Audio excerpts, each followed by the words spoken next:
तो क्या जीतन राम मांझी छोड़ देंगे मोदी नीतीश का साथ?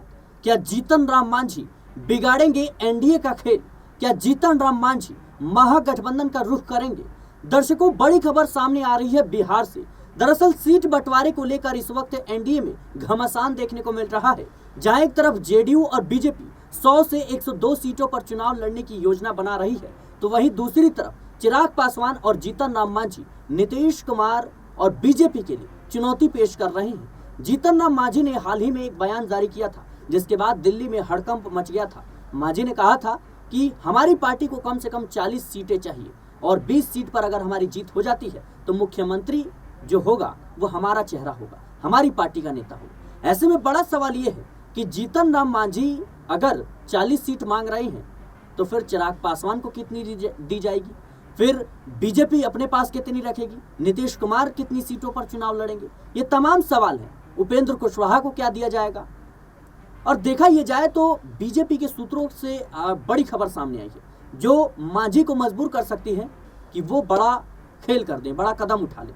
दरअसल खबर जो सामने आ रही है, जो चर्चाओं में इस वक्त बनी हुई है, वो ये है कि बीजेपी ने सीट शेयरिंग का फॉर्मूला है वो तय कर लिया। इसके बिहाफ पे अगर हम बात करें तो बीजेपी और जेडीयू 100 से 102 सीटों पर चुनाव लड़ने की योजना बना रही है, तो वहीं चिराग पासवान को 28 से 30 सीटें दी जा सकती हैं। और वहीं जीतन राम मांझी जो मुख्यमंत्री पद के दावेदार खुद को बता रहे हैं, जो ये कह रहे हैं कि 243 सीटों पर हम चुनाव लड़ेंगे अगर सम्मानजनक सीटें नहीं मिलती हैं, जो ये कह रहे हैं कि हमें 40 सीटें चाहिए, उन्हें मात्र 6 से 7 सीटें दी जा सकती हैं। बड़ा सवाल यह है कि क्या जीतन राम मांझी इस पर खुश होंगे? जीतन राम मांझी किंग मेकर की भूमिका में थे जब नीतीश कुमार ने पलटी मारकर आरजेडी का साथ छोड़कर बीजेपी के साथ हाथ मिलाया था और मांझी ने सरकार बनाने में अहम भूमिका निभाई थी। और अब एक बार फिर से बिहार विधानसभा चुनाव नजदीक है और यही वो बड़ी वजह है कि बीजेपी और नीतीश कुमार के लिए ये छोटे दल चुनौती पेश कर रहे हैं, लगातार ज्यादा सीटों की मांग कर रहे हैं, जिससे समीकरण बिगड़ते हुए नजर आ रहे हैं। मांझी पहले भी ये बयान दे चुके हैं, जब मंत्रिमंडल का बंटवारा हो रहा था तो उस वक्त भी कह रहे थे कि 1-2 रोटी से हमारा पेट नहीं भरता है, हमें और रोटियां चाहिए।